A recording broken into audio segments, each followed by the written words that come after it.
kırıştı. Dilip tarafı tuzdan kümgen dele.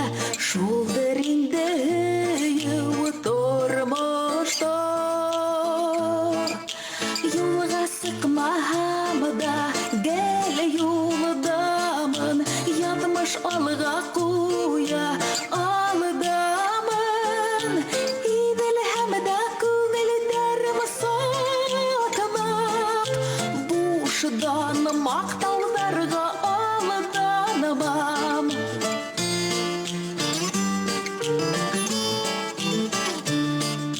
Ödüp gitti derev taş yaprağın. Tamarında hutu tulaştı.